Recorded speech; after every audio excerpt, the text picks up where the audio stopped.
And my raps that I'm rapping to my community, every time I speak, I want the truth to come out.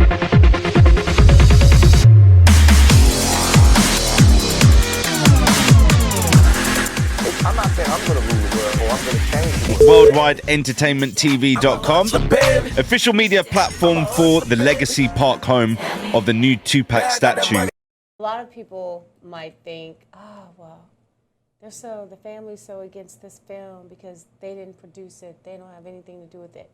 So just to be clear, you guys will reap benefits. Oh, yeah. Either way you slice it. Right. So that's not the point of why. Not at all.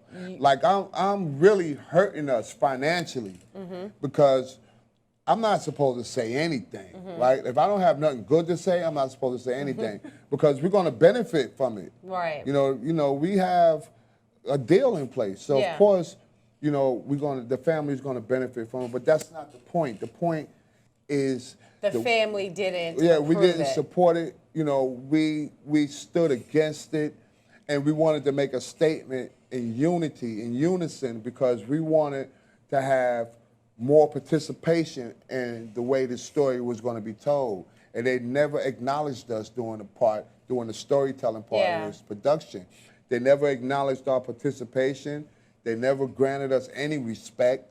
You know, they never asked us anything. You know, they just totally separated us from this project. And what came out of it is something that we can't stand by. Yeah. We can't stand on that shit.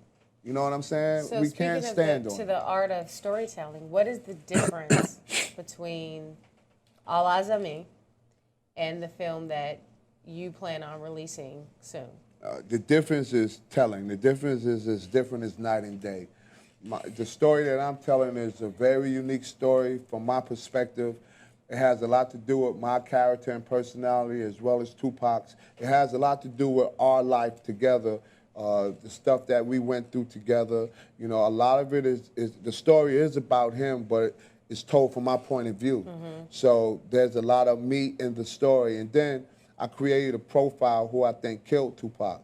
So the profile that I created, I tell his story also. And Pac's story I tell from the beginning to the end, as well as the profile that I created. I tell his story from the beginning till they meet in Vegas on that fateful night, September 7th, 1996. So it's two stories in one, and it's two parallel stories that start with their births and ends with Tupac's death. And really it's a juxtaposition of what can happen to any black man in America. You know, any black man could have been a Tupac Shakur. And any black man could have been an Orlando Anderson or whoever I portrayed as the killer. You know, that's just the way we come up in this country. You know, we either come up as killers or we come up as successful, you know. Of course, for those who don't know, Orlando Anderson was the guy who he had gotten into the altercation with in the hotel after the fight. And they alleged that he had actually pulled the trigger to kill Tupac. And he was killed, what, a year or two or something like that afterwards? Yeah, right after Pac. He was killed maybe less than 2 years after Pac in a drug deal going bad in Los Angeles.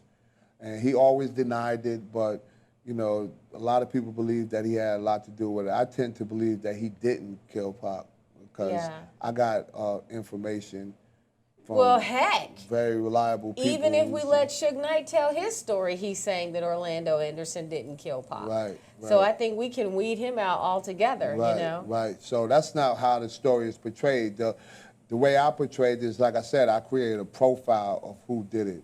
That profile is not really Orlando Anderson's profile. It's just a profile of who I created that tells the story of who I think actually killed Pac. So I tell his story just like I tell Pac's story. Right. So there's a little bit of fiction in the story, but it's fiction in the right place, and it's fiction just for the sake of storytelling. You know what I'm saying? Something new, something unique in telling a biopic. While Pac's side of the story is totally true, the killer's side of the story is a fictionalized creation of what I wrote.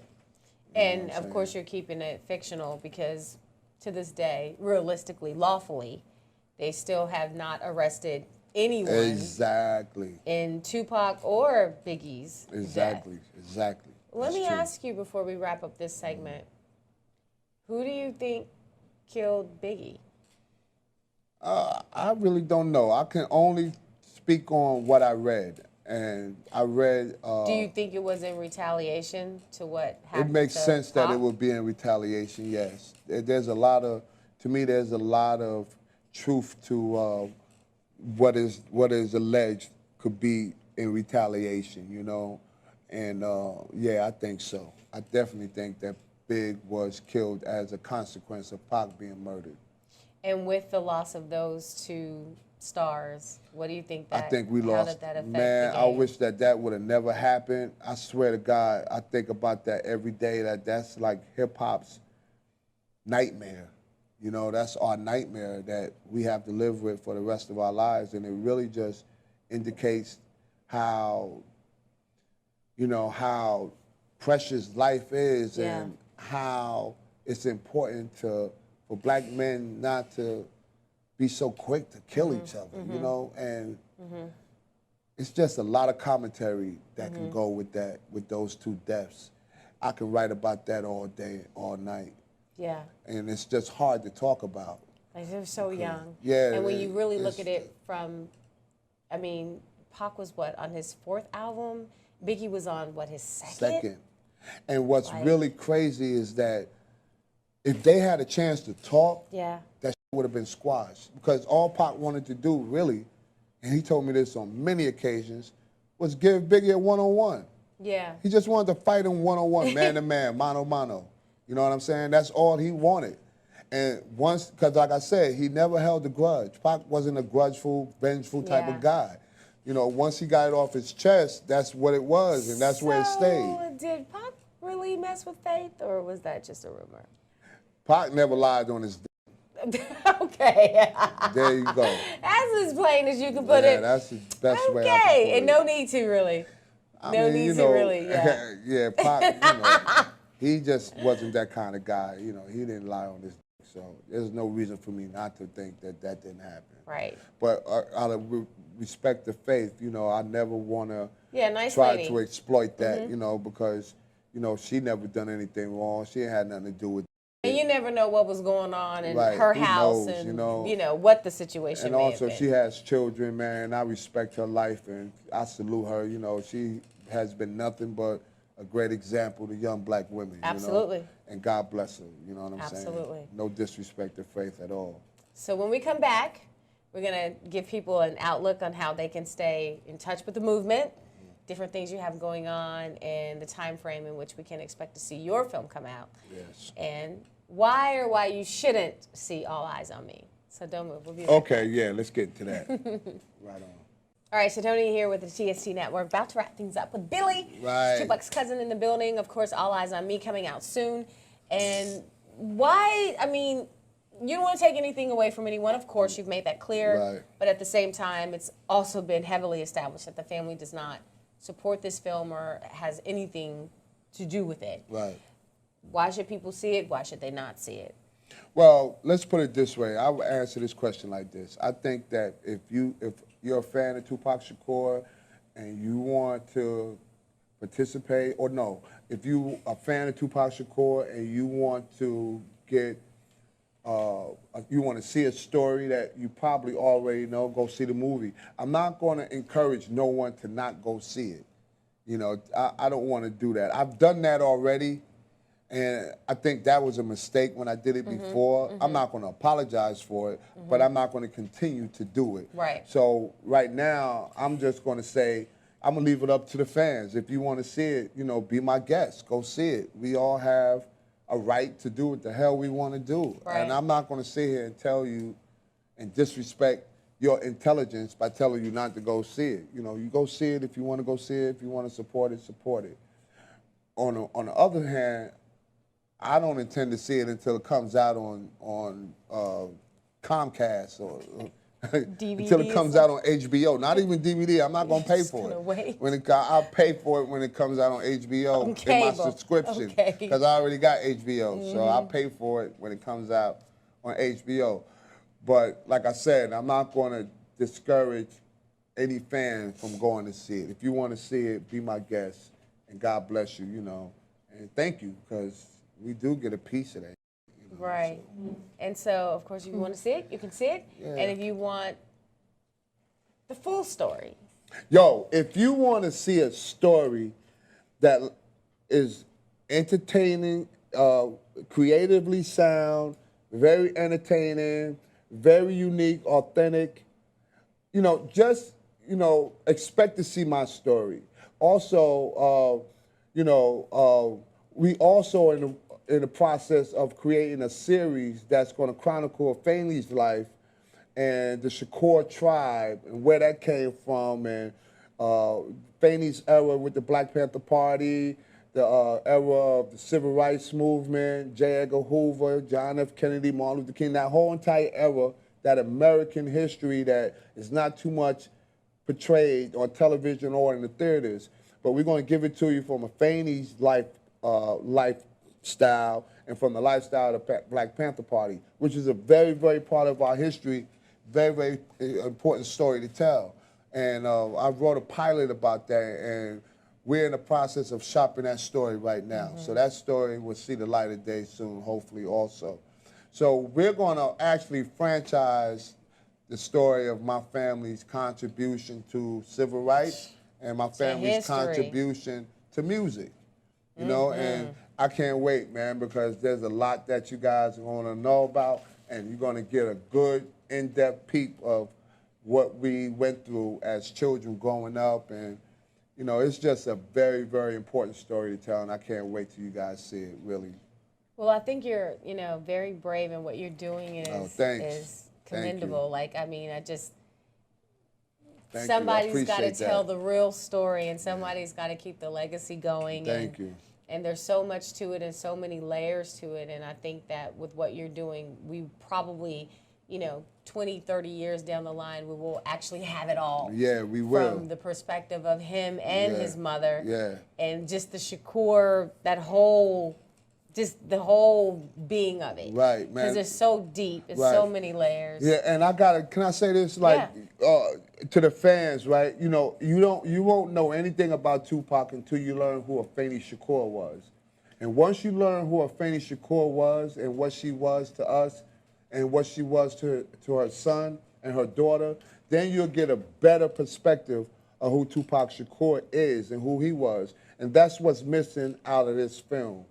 There's no correct perspective of Afeni's existence. The only thing that they're showing is Afeni's minimal life when she used drugs.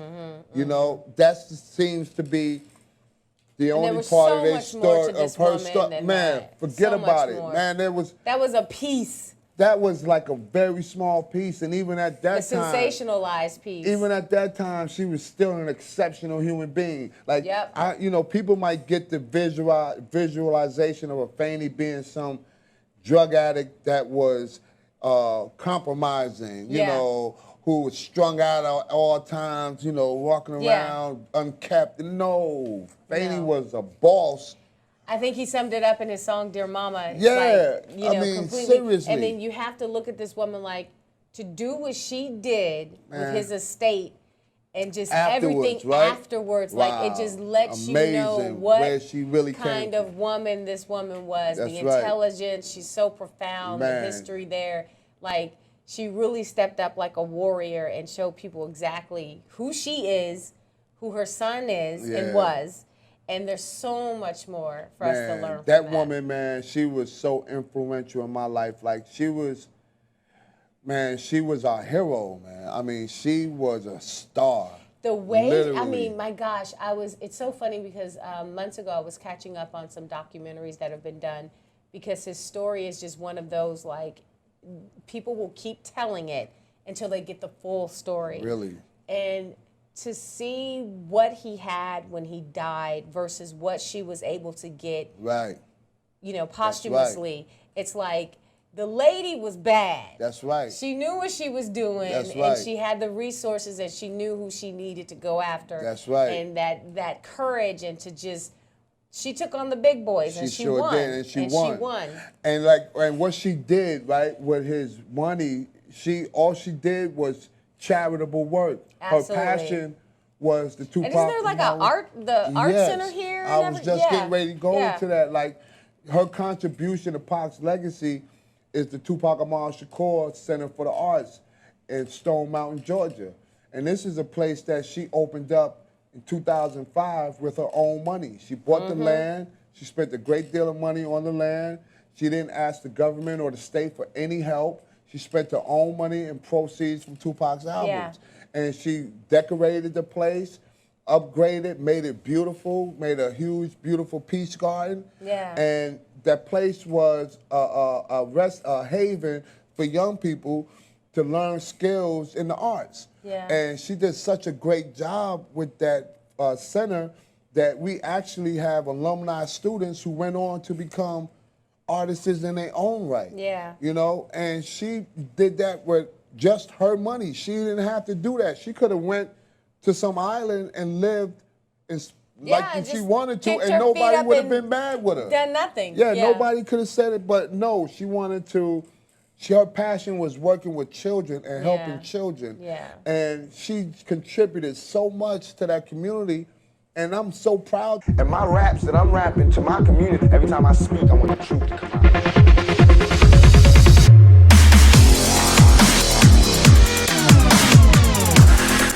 I'm not saying I'm going to rule the world or I'm going to change the world, but I guarantee that I will spark the brain that will change the world. I didn't create thug life. I diagnosed it.